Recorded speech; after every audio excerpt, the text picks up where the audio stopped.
안녕하십니까. 저는 오늘 FTA 무역 실무 강의를 맡은 에이스 관세법인의 임정복 관사입니다. 오늘 강의에서는 우리 수출 통관, 그 다음에 품목 분류, HS 코드, 그리고 FTA, 그리고 관세 환급, 총 4가지 부분에 대해서 제가 말씀을 좀 올리도록 하겠습니다. 먼저 제 소개를 먼저 드리면은요, 저는 에이스 관세법을 좀 끌어가고 있고요. 기존에는 제가 한 10년 정도 무역회사 근무도 하고, 그 다음에 직접 운영도 하고, 그리고 나서 저기 관세사 업계로 지금 들어와서 지금 업을 진행하고 있고요. 기존에는 무역실무 강사로서는 동남행정고시학원, 우리 관세사들 시험 공부하는 곳, 그리고 서울통상지원센터, 그리고 지금 현재는 FTA라든지 AO 컨설팅 업무를 좀 진행하고 있고요. 그다음에 대한상공회사의 FTA 관련된 법률 자문, 그리고 우리 알리바바라든지 LG이노텍, 그리고 국제원산지 정보원, 대진대, 전북대, 그리고 한국관세사회 이쪽 관련돼서 제가 FTA 무역 관련된 강의를 좀 진행하고 있습니다. 그리고 오늘 이 강의 관련돼 가지고 좀 궁금하신 사항들이 있으시면은요. 제 카톡이라든지 그러면 저희 FTA 담당 직원 관세사 연락처를 함께 넣어놨거든요. 그래서 이쪽으로 좀 문의를 주시면은 제가 상세하게 좀 답변을 드리도록 하겠습니다. 그리고 통상 이 강의, 이 4과목 정도의 강의가 보통 한 64시간 정도에 걸쳐서 이루어져야 되는 건데 지금 4시간 만에 지금 속전속결로 가야 되는 거라서 많이 좀 부족한 부분이 있더라도 여러분 기업에 맞는 그런 내용들은 문의만 주시면은 저희가 최대한 서포트를 해드릴 테니까 편안하게 연락을 좀 주세요. 저희 관세법인은 지금 관세사 20명이 지금 포진돼서 업무를 좀 진행을 하고 있고요. 통관에서부터 검역, 그 다음에 AO라든지 FTA, 기업 심사 업무를 진행하고 있습니다. 그리고 이 강의에 들어가기 앞서서 제가 제일 먼저 한번 여러분들에게 소개해드리고 싶은 게 여러분들 수출 업무 관련돼서 국가 지원 사업이 굉장히 많습니다. 굉장히 많아요.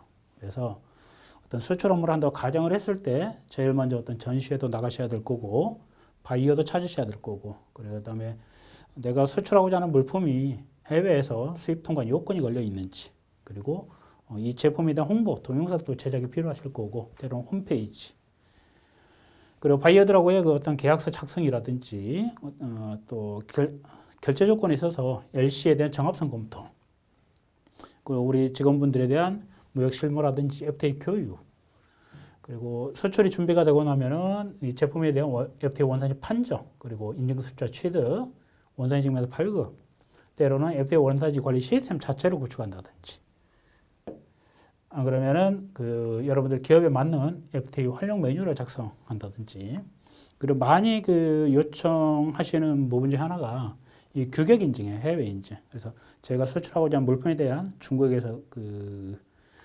어떤 위생 허가라든지, 안 그러면 유럽의 CE 인증이라든지, 미국의 FDA 인증이라든지 이런 해외 규격 인증, 그리고 AO 인증, 그리고 수출 통관, 그리고 관세 환급, 그리고 때로는 제품에 대한 국제 운송료, 해상 운송료, 항공 운송료 이런 부분들에 대해서 수출 관련 A to Z에 대해서 국가에서 최대한 지원을 하고 있기 때문에 보시면은요. 올해 21년도 이번 주에 산자부 통합 공고가 나왔는데 FTA 활용 촉진, FTA 시장 진출, 경쟁력 강화, 그다음에 한중 FTA 특화 사업 큰 카테고리 4개 부분으로 되어 있어요.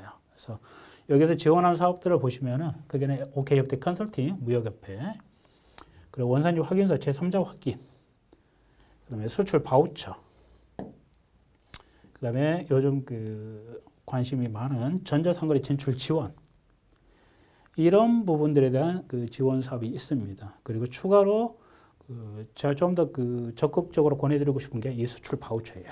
이 수출 바우처 사업에 선정되게 되면은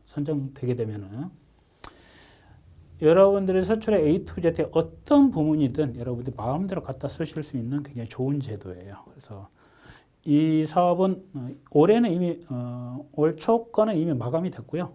아마 5월 달에 모집 공고가 다시 나올 거예요. 그때 좀 관심을 가져주시고 또 기업들이 가장 애로사항을 많이 느끼는 게 이 규격 인증에 대한 비용 부분이에요. 비용 부분들. 그래서 일례로 이런 해외 규격 인증에 대해서는 우리 SBA, 서울산업진흥원이라고 있습니다. 서울시에서 운영을 하고 있는데 이 SBA에서 해외 규격 인증, 작년 같은 경우는 우리 기업당 기업 부담금 없이 한 500만 원까지 제가 지원해 주는 사업을 좀 했어요. 그래서 여러분들이 나중에 저한테 연락을 주시면은요, 저희가 여러분들 기업에 맞는 사업이 어떤 게 있을까 때로는 찾아드리기도 할 테니까요, 편안하게 연락을 좀 주시기 바랍니다. 그리고 최대한 좀 활용을 하세요. 활용을 하셔서 여러분들 기업의 경쟁력을 강화시키는데 많은 도움이 될 수 있도록 최대한 많이 이용을 해주세요. 자, 그러면은 수출 통관 관련해서 그 관련 법령을 한번 보도록 하겠습니다. 그래서 제일 먼저 존재하는 게 우리 관세법. 이 관세법은 수출 통관 전반을 규정하고 있고요. 그 다음에 자유무역 협정 이행에 관한 관세법 특례에 관한 법률이라고 있는데 이거는 그 관세 FTA 특례법이라고 얘기를 합니다. 제가 FTA 특례법. 이 FTA 특례법은 관세법 특례에 관한 사항 그리고 FTA 협정에 규정된 제약 상대국과의 관세 행정 협조에 필요한 이러한 사항들을 담고 있어요. 그리고 추가적으로 FTA 협정문은 개별 협정인데요. 상품 무역, 서비스 무역 이런 자유화 및 촉진을 달성하기 위한 이런 내용들을 담고 있는데 이 개별 협정에서는 각 협정별 원산지 결정 기준 그리고 관세 철폐 스케줄을 언급하고 있습니다. 그 다음에 참고로 보셔야 될 게 부가가치세법인데요. 여러분들 그 물건 구매하실 때 반드시 그 물품 가격 플러스 부가세를 지불하고 구매하시잖아요. 그랬을 때 수출 물건에 대한 수출할 물품에 대해서는 영세율, 부가세를 징수당하지 아니하고 물건을 구매할 수 있는 이런 영세율 내용을 규정하고 있고요. 우리 대외무역법에서는 국내 거래 물품에 대한 원산지 판정, 그리고 원산지 표시, 수출 실적, 그 다음에 구매 확인서를 규정하고 있습니다. 그 다음에 외국환 거래법에서는 우리 그 수출입 대금의 지급과 영수에 대해서 방법론에서 규정을 하고 있어요. 그리고 마지막으로 통합공고, 이건 별도의 법이 아닌데요.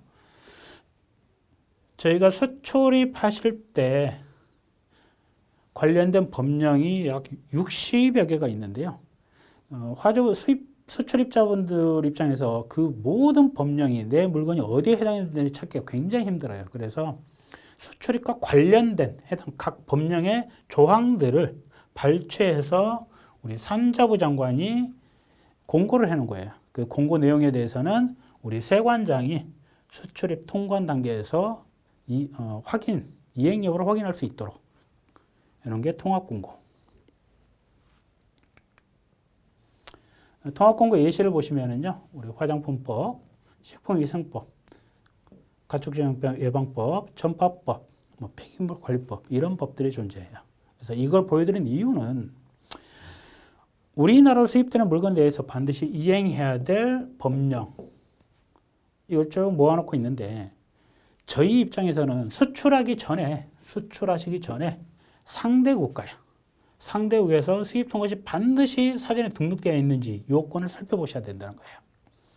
예를 들어서 식품, 검역, 물품이 나간다고 그랬을 때 미리 준비해야 될 것들. 그리고 화장품 내보낸다 했을 때 중국에 위생허가가 없으면 수출이 불가능하지 않습니까?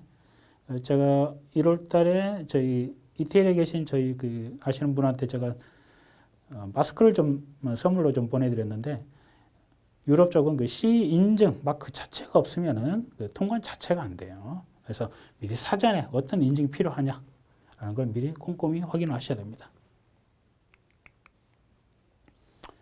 우리 수출 관련 용어를 한번 보시면은요, 수출이라고 하면은 우리 관세법에서 규정하고 있는데 국경 내 물품이 해외로 반출되는 것을 수출이라고 규정하고 있어요. 대외무역법에서는 수출을 뭐라고 부르냐? 매매, 교환, 임대차, 사용대차, 증여 등을 원인으로 국내 물품이 외국으로 이동하는 것을 수출이라고 해요. 그리고 추가적으로 거주자가 비거주자가 용역을 제공한다든지 거주자가 비거주자에게 전자적 형태의 무채무를 인도한다든지 이게 대외무역법에서 규정하고 있는 수출이다. 가만히 보시면은 대외무역법은 물품, 용역, 무채물 이런 서비스 등까지 다 포괄하고 있지만은 수출은 물품만을 관세법에서는 물품만을 규정하고 있어요. 물품만을. 자, 그리고 반송이라 하면은 외국으로부터 우리나라에 반입된 물건을 수입 신고를 하지 아니하고, 즉 수입 통관 절차를 거치지 않고 외국으로 되돌려 보내는 걸 반송이라고 그래요. 반송. 그다음에 통관이라 하면은 커스텀스 클리어런스 그래가지고 관세법에서 정한 절차를 이행하여 물품을 수출하거나 수입하는 것을 통관이라고 부릅니다. 그리고 관세라 하면은 커스텀스 듀티 그래서 이 관세 영역을 통해 수출되거나 수입되거나 통과되는 화물에 대해 부과되는 세금을 관세라고 불러요. 그런데 저희 나라는 수출에 대한 관세, 통과되는 화물에 대한 관세는 부과되지 않고 단지 수입되는 물건에 대해서만 관세를 부과합니다. 물론 일부 국가는 수출되는 물건에 대해서 관세를 부과하기도 해요. 예를 들면 우리 중국의 히토류라든지 브라질의 커피라든지 정책상 필요할 때는 수출되는 물건에 대해서 관세를 부과하기도 합니다. 수출 통관 절차를 한번 보시면은요. 수출자 쪽에서 수출 신고를 의뢰하고 우리 관세자 쪽에서 품목 분류를 통해서 이 해당 물건이 수출할 때 어떤 요건이 통관 절차를 이행해야 될 요건이 있는지를 확인하고 수출 신고 진행하고 그리고 수출 신고를 하고 나서 때로 필요하다라면은 세관에서 검사를 지정하고 그리고 나서 수출 신고 수리, 선적 이런 절차로 이루어지게 되고요. 그리고 FTA 국가로 나가는 물건에 대해서는 추가적으로 수출 신고 수리한 이후에 FTA 원산지 증명서 발급 이런 프로세스로 진행이 됩니다. 이 수출이 끝나고 나면은 선적 등록이 이루어지게 돼요. 이 선적 등록은 수출자 또는 관세사가 우리 운송사라든지 포워더에 우리 수출 신고 필증 이 정보를 전달하게 되면은 우리 포워더 쪽에서 관세청에 선적이행 등록 이 절차까지 다 마쳐야지 수출이 끝나는 걸로 보시면 돼요. 그래서 가끔 그 오류가 나오는 내용들이 뭐냐면은 저희가 그 물건을 핸드캐리로 가지고 나가는 경우가 있어요. 그래서 수출 신고는 하되 핸드캐리로 가지고 간다든지, 그러면 수출 신고된 물건을 EMS라든지 이런 특성을 통해서 내보낼 때 이 선적 등록이 안 되는 경우가 굉장히 많아요. 그래서 여러분이 직접 물건을 가지고 비행기 타시든, 그리고 EMS 통해서 내보내실 때 수출 신고 수리의 물건에 대해서는 반드시 EMS 쪽에 반드시 선적 등록 해달라고 요청을 하셔야 되고요. 그리고 비행기 타시기 전에 그 세관 공항에 보시면 세관 직원들이 근무하는 데가 있어요. 그쪽에 가서 반드시 선적 등록해 주세요라고 요청하고 나가셔야지 선적 등록이 완료가 된다.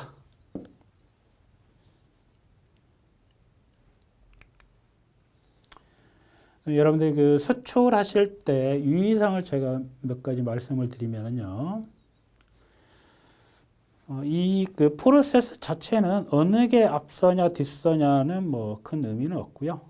제일 먼저 수출 물품에 대한 HS 코드를 반드시 확인하시는데 저희가 국내에서 관세 사고만 확인하지 마시고요. 반드시 수입하고자 하는 수입국의 바이어하고 반드시 확인을 하셔야 돼요. HS 코드를. 이 중요성은 조금 이따 이제 품목 분류라는 이런 부분에 말씀을 따로 또 드릴게요.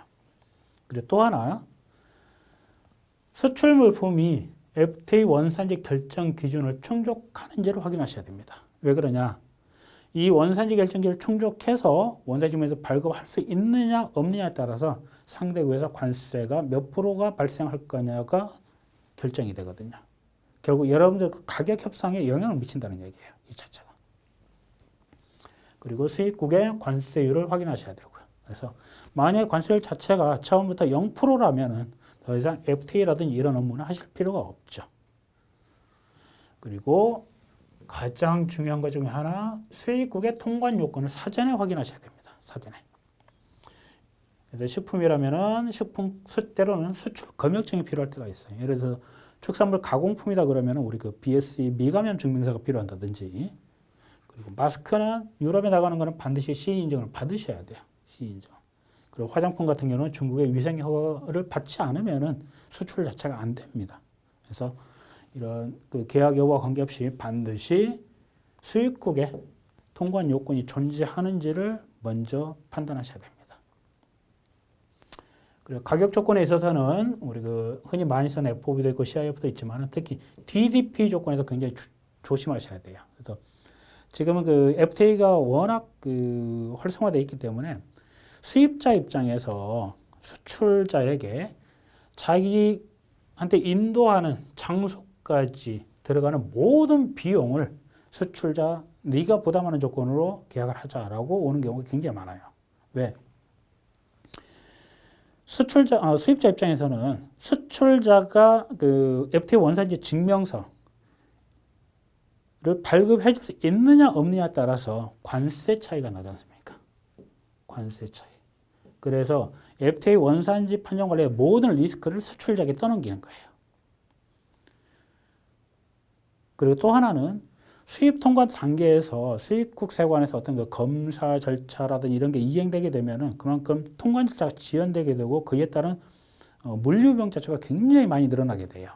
그래서 그런 리스크 가급적 수출자에게 전가시키려는 경향이 많이 발생하고 있어요. 그래서 가급적 이 DDP 조건에 대해서는 좀 더 주의를 기울여 주셔야 되고요. 이제 어떤 그 계약이 이루어졌다 했을 때 그럼 물건을 직접 제조하시든지 구매를 하실 거 아닙니까? 그랬을 때 이 수출 물품이라든지 수출 물품을 구성하는 원재료의 원산지 확인이 필요하다. 왜?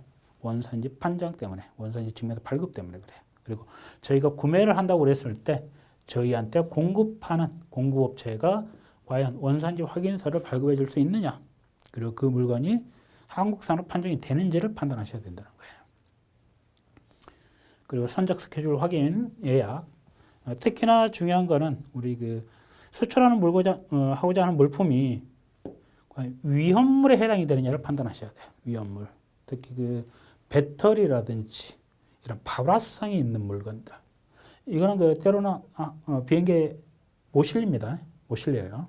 그리고 때로는 그 본체, 실제 제품하고 분리를 해서 나가야 되는 경우도 있고 이게 선적이 가능한 선박이 있느냐도 확인을 하셔야 돼요. 그렇기 때문에 위험물 해당 여부. 그리고 FTA 그 관세 혜택을 적용시켜 주겠다고 했을 때는 이 물건이 수출국 한국에서 수입국까지 직접 운송이 되느냐, 그 항공기 또는 배가 우리나라에서 상대 취약국까지 제3국을 거치지 않고 다이렉트로 가는지 이 부분을 확인하셔야 됩니다.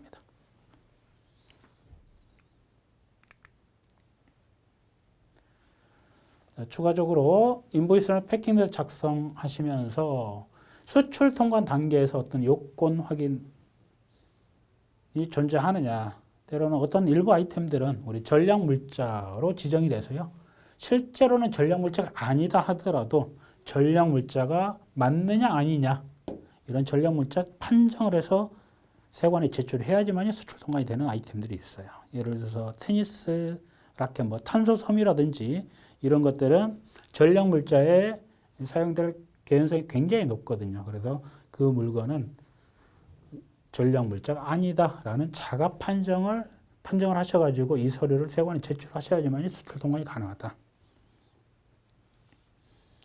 그리고 수출 신고하실 때 과연 환급을 누가 받을 거냐, 그리고 이 제품이 원상태로 수출이 되는지, 그리고 중량, FTA 원산지 증명서를 발급하신다라면은 특히나 항공 수출일 경우에 항공 수출이면서 원산지 증명서를 반드시 발급을 해야 되겠다라면은 이 중량을 정확히 체크하셔야 됩니다.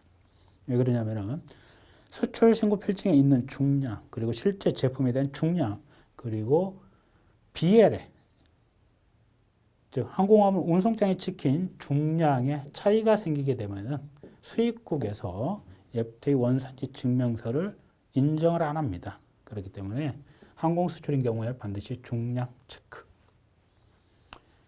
그래서 이런 방법으로 가시면 되죠. 그래서 저희가 항공으로 내보내는 그 기업들 그리고 FTA 원산지 증명서 반드시 발급받아야 되는 기업들은 저희가 미리 그 FTA 원산지 증명서를 발급 신청 샘플을 가지고 있다가 이 기업이 우리 그 항공사 창고에 물건을 집어넣게 되면은 공항에 입고시키게 되면은 그때 개근을 합니다. 중량을 재요.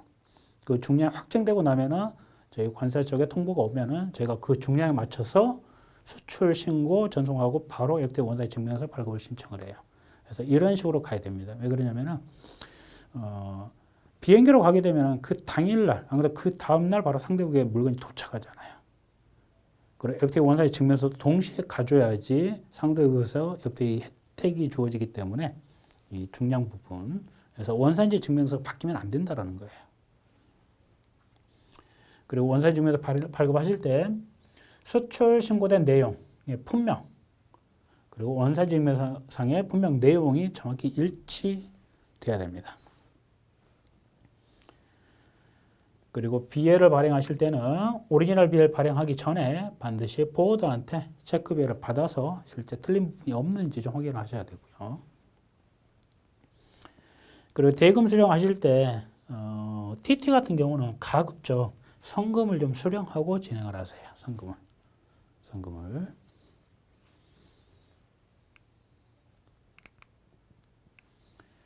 그다음에 수출 신고 관련된 그 기본 서류 보시면은 앞단에서 보셨지만은 인보이스라든지 패킹 그리고 기타 요건 확인들. 그다음에 자 계속 강조드리는 화장품이라든지 식품, 식물 이런 것들은 수입국에서 수입 통관 요건이 필요한지 반드시 사전에 확인하시고 사전에 준비를 하셔야 돼요. 사전에. 그리고 가끔 이런 경우가 있어요. 제가 그 수입을 해서 이 물건을 제조 가공 안 하고 제 상국으로 다시 수출한다든지 이런 경우들이 있는데요. 이런 경우에는 원상태 수출이라고 합니다. 수입한 원래 상태 그대로 내보낸다. 이런 수출들이 있어요.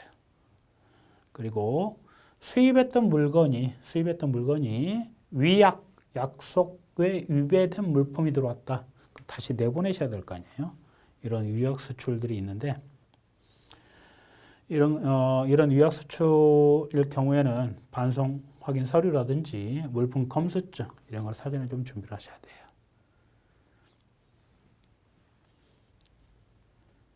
그리고 때로는 그 저희가 수출 신고를 2건을 하고 하나의 물건으로 포장을 해서 나갈 수도 있고요. 포장은 하나지만은 수출 신고 자체는 2건으로 보내서 내보낼 수도 있습니다. 그리고 이렇게 수출 신고가 수리된 물건은 반드시 수리일로부터 30일 이내에 선적을 하셔야 돼요. 물론 최대 수리일로부터 12개월까지는 이 수출 적재 기한이 연장은 가능합니다. 그리고 특히나 수출을 그 처음 진행하신 분들이 유의해야 될 부분은요. 특히나 그 샘플 발송할 때 저도 처음에 무역업을 처음 시작할 때 이런 그 오류를 많이 범했는데 샘플을 가면 뭐 최대한 무상으로 막 보내주고 그랬어요. 무상으로. 그런데 그러다 보니까 이 샘플들을 수집해서 물건을 자기들 생활에 사용하는 애들이 굉장히 많아요. 특히나 이제 그 후진 개도국 쪽에. 그래서 가급적 비용을 청구하시고 그리고 실제 메인 계약이 이루어지고 나면은 그때 가서 기존에 청구했던 이 샘플 발송 비용 이 부분에 대해서는 뭐 공제를 해주겠다 이런 식으로 계약을 유도하셔야 돼요. 그리고 샘플을 보낸다 할 때도 가급적 사용 불가한 상태로 내보내셔야 돼요. 예를 들어 의류를 보낸다 그랬을 때 가급적 펀칭으로 동그랗게 구멍을 뚫어서 보낸다든지 신발을 보낼 때도 2짝이 아니고 한 짝 한 짝 서로 틀린 이런 식으로 그쪽에서 실제 사용을 못하게 만들어서 보내야 돼요. 그리고 이 언박싱이 좀 좋은 홍보 방법 중에 하나인데요. 요즘 그 유튜브라든지 이런 데 많이 나오지 않습니까? 그래서 실제 제품을 개봉해보고 사용해보고 이런 후기들 어떤 측면에서 효과가 있는지 이런 부분을 홍보 동영상 만들어서 바이어들한테 배포하는 것도 굉장히 반응이 좋습니다. 그리고 개발도상국에 대해서 무시하지 마라. 그쪽의 어떤 경제력이라든지 이 부분을 무시하지 마라. 그리고 이런 수출입 업무 절차 관련된 어떤 그 국가에서 지원해 주는 걸 최대한 좀 활용을 좀 하셔라. 라고 제가 당부를 좀 드리고 싶습니다. 그리고 거래 형태별 유의사항으로는 우리 일반 수출에 있어서는 제조자를 기입하는 부분하고 환급권자, 수출자하고 제조자하고 틀릴 때 이 관세 환급권이 발생했을 때 환급을 누가 받을 거냐 이 부분. 그리고 HS 코드, FTA 원사의 증명서를 발급하는데 항공으로 나가는 경우라면 반드시 중량 체크. 그 다음에 무상 수출 같은 경우에는 무상 수출은 흔히 내가 돈을 안 받고 내보는 거기 때문에 단가 자체를 저가로 수출 신고하는 경우가 굉장히 많아요. 즉 저희가 수출 인보이스의 단가를 정상 단가보다 낮게 기재를 해줘야지 상대국 수입국에서 그만큼 낮은 관세를 적용받을 수 있을 거라 생각하고 그냥 생각나는 대로 그냥 낮은 단가로 신고하는 게 되는데요. 저가 수출이거든요. 그래서 실제 무상으로 보낸다 하더라도 돈은 안 받는다 하더라도 단가 자체는 정상 가격으로 수출 신고를 해줘야 돼요. 그리고 이런 경우가 있습니다. 저희는 그 바이어를 생각해서 실제로는 제가 100개만 수출을 해야 되는데요. 그냥 뭐 고마워서 여분으로 2개를 더 드려요. 때로는 기계를 내보내면서 우리 해외 현지에 있는 우리 직원분들 그다음 고향에 대한 그리움도 달래시라고 소주도 내보내고 라면도 내보내요. 이럴 수 있어요. 그랬을 경우에 추가적으로 내보내는 여분이라든지 계약과 관련된 물건이 들어갔다면은 물론 돈은 안 받겠지만 반드시 신고는 해주셔야 돼요. 신고는. 만약 그 신고가 안 되게 되면은 상대방 입장에서 수입자 입장에서 물건이 검사 걸렸는데 까보니까 100개가 들어왔는데 102개가 들어와 있어요. 밀수죠. 그리고 까보니까 서류에 없던 소주가 나오고 라면이 나오는 거예요. 밀수잖아요. 그 자체로 저는 고마워서 보내드린 거지만은 그 신고 안 된 물건을 해서 실제 내보내려고 했던 물건 자체가 모든 게 통관이 홀딩이 돼버려요. 그렇기 때문에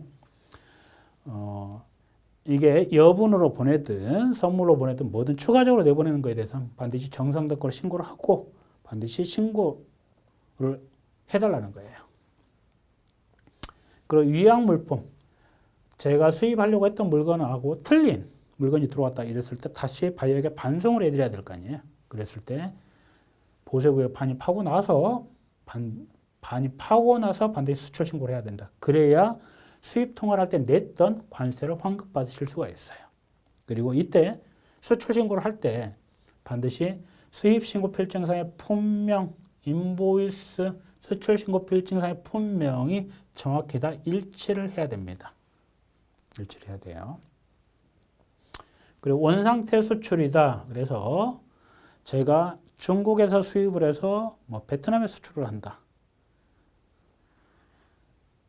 이랬을 때 수입해서 제조라든지 가공 자체가 없이 제3국으로 수출하는 거 어떤 이유로든 이걸 원상태 수출이라고 그래요.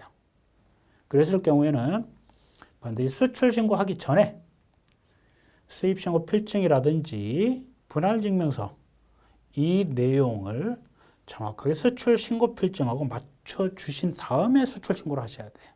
그래야 수입 신고하는 당시에 납부했던 관세에 대해서 환급이 가능하다. 자, 오늘 실제 수출 신고 필증 한번 보도록 하겠습니다. 그래서 여기 보니까 수출자가 나오고요. 제조자. 그리고 거래 구분. 결제 방법 TT로 받을 거냐, LC로 받을 거냐. 그 다음에 목적국. 적재항 ICN 인천공항이네요. 선박으로 내보내는지 비행기로 내보내는 건지. 그리고 여기 보면은 환급 신청인이라고 있습니다. 환급 신청인. 이 수출된 물건에 대해서 관세 환급이 발생한다면 누가 이 환급권을 행사할 거냐? 즉 수출 화주가 행사할 거냐? 제조자가 행사할 거냐? 이걸 여기에 표기하게 되었어요. 이게 나중에 관세 환급 부분에도 굉장히 중요한 부분이에요. 나중에 그 파트에서 제가 설명을 좀 드리도록 하겠습니다. 그 다음에 세번 부호. 세번 부호라는 거는 HS 코드예요. HS 코드. HS 코드하고 세번 부호 동일한 용어입니다. 똑같은 말이에요. 그리고 여기에 보니까 FOB 신고 가격이 나옵니다. FOB라고. 그리고 실제 결제 금액, 바이한테 판매하는 실제 결제 금액, 가격 조건은 CIF냐, FOB냐 이런 내용들이 들어가게 돼 있고요. 그다음에 마지막으로는 적재 의무 기한, 즉 수출 신고 수리일로부터 30일 이내에 반드시 적재가 이루어져야 된다. 이 기한을 경과되게 되면 이제 과태료가 부과가 됩니다. 앞단 한 번 더 다시 한 번 더 보시면은요, 이 FOB 가격 제가 보여드렸는데 나중에 FTA 그 원산지 판정하는 부가가치 기준 판정할 때 그리고 간이정의 환급액이랑 환급액을 산정할 때 기준이 되는 금액이 FOB 금액이에요. 그래서 요거는 FTA 판정할 때 다시 한 번 더 보도록 하겠습니다. 자, 수출 가격이 어떤 식으로 구성이 되어 있는지 한번 보도록 하겠습니다. 상품 원가라든지 국내 운송료, 창고 보관료라든지 검사비, 통관수수료, 운행수수료, 선적 관련된 비용들, 그리고 여러분들이 원하는 어떤 이익 마진들, 그리고 해상 항공 운임, 그리고 보험료 이런 식으로 구성이 좀 되어 있어요. 제가 보여드린 거는 흔히 자주 쓰는 우리 정형거래 조건들 를 보여드린 거고요. 특히나 이 가격 구성 요소 중에 여러분들이 주의하셔야 될 게 이런 운송료 부분이에요. 운송료 부분. 그래서 이 운송료는 우리 수출국 항구에서 수입국까지 운송이 되는 소요되는 비용들인데 이 운임은 통상 선사라든지 항공사에서 기본 운임을 공표를 하고요. 추가로 바프, 카프를 별도로 공표를 합니다. 그래서 여러분들 단순히 이 운임만 보고서 운임을 계산하시면 안 돼요. 이 바프는 벙커 어저스 팩트, 그래서 유가 할증료, 기름값이 얼마나 오르냐에 따라서 운임이 변동이 됩니다. 그리고 통화 할증료, 커런시 어저스트 팩트라고 그래서 통화 할증료 카프라고 그럽니다. 환율 변동성에 따라서 우리 운송료가 변동이 되더라. 그리고 지금 요즘은 우리 컨테이너 자체가 부족해서 지금 운임이 5배, 10배까지 올라와 있는 상황이에요. 그래서 이 운임에 대해서 굉장히 민감하게 우리 포도고 좀 체크를 좀 해주셔야 돼요. 그리고 추가적으로 보험료. 그리고 저희 운임 산정하는 부분을 좀 말씀을 드려볼게요. 그래서 운임은 저희가 중량 운임, 용적 운임 이 두 개로 구분을 하는데요. 말 그대로 화물의 중량을 기준으로 산정되는 운임, 이게 중량 운임.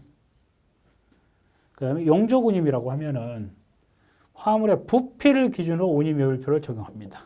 부피를 기준으로. 그래서 이 용적 운임으로 갈 거냐, 중량 운임으로 갈 거냐, 이 두 가지를 비교해보고 높은 운임을 적용해서 봤습니다. 이 높은 운임. 이거를 레버뉴 톤이라고 해요. 자, 그 다음에 용적 계산하는 방법을 한번 보도록 하겠습니다. 용적. 용적을 나타내는 단위는 CBM이라고 합니다. 그래서 큐빅 미터라고 그래요. 큐빅 미터. 세제곱미터인데요. 이 용적을 계산하실 때는 장, 폭, 고예요. 그래서 길이, 넓이, 높이 이거를 메타로 환산합니다. 메타. 메타 곱하기 메타 곱하기 메타. 이게 CBM이에요.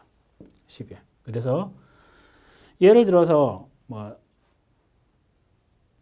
길이가 30cm, 폭이 25cm, 높이가 16cm다 했을 때 이거를 뭘로 산정한다고요? 메타로 환산하셔야 돼요. 메타로.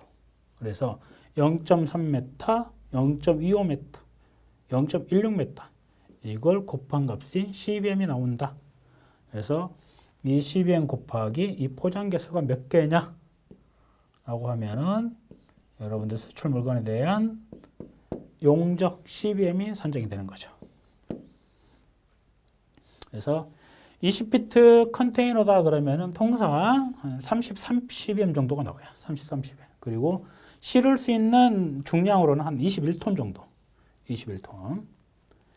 그리고 40피트 컨테이너는 한 67CBM. 그리고 중량으로는 26톤 정도가 나옵니다. 근데 가만히 보시면, 이야, 이거 20피트, 40피트는 20피트의 2배잖아요. 그런데 이 중량 20피트가 21톤이라면은 40피트는 한 42톤 나와야 되지 않느냐? 근데 그렇지는 않아요. 왜 그러냐면은 이거 다 우리나라의 교통법 그러면은 외국의 도로교통법상 일정 중량을 초과하지 못하게 되어 있어요. 그래서 통상 한 21kg, 25kg 선에서 끊겨요.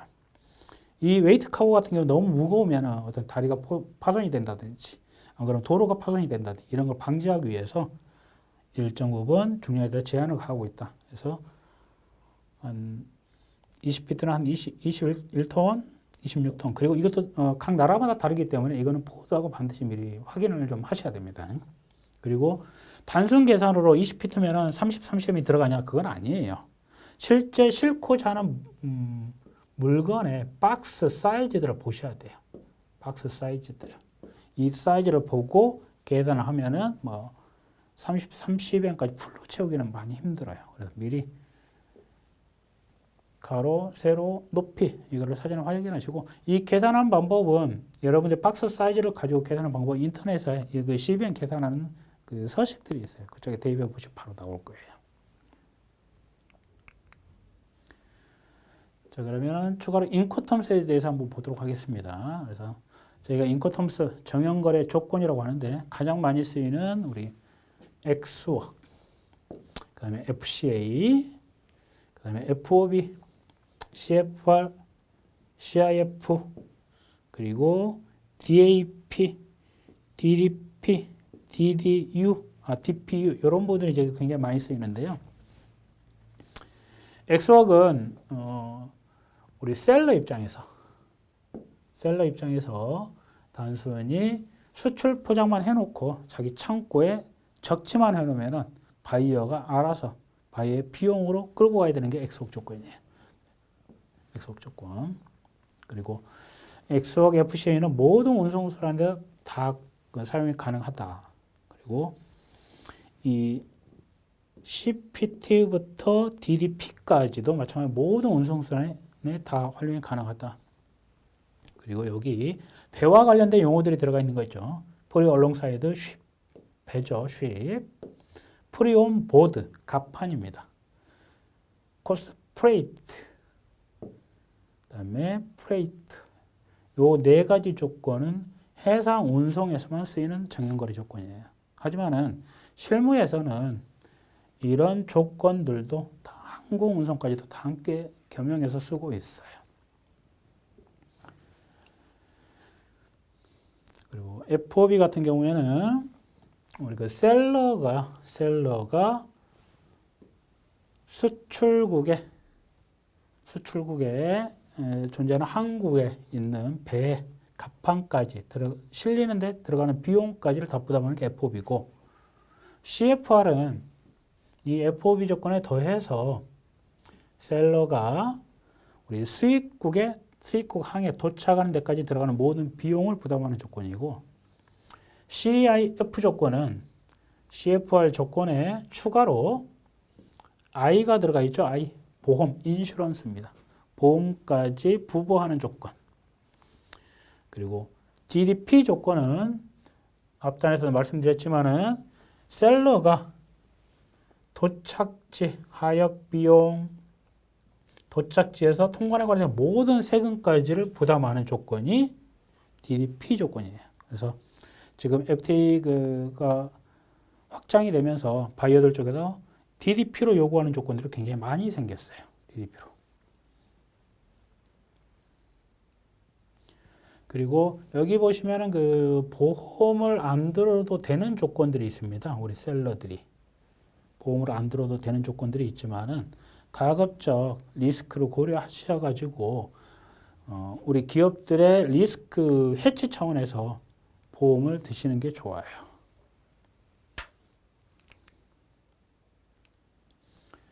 유형별 수출 통관에 대해서 한번 보여드리면요.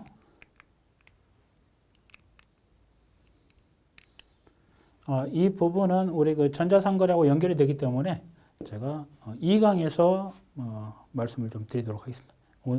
1강은 여기서 마치도록 하겠습니다.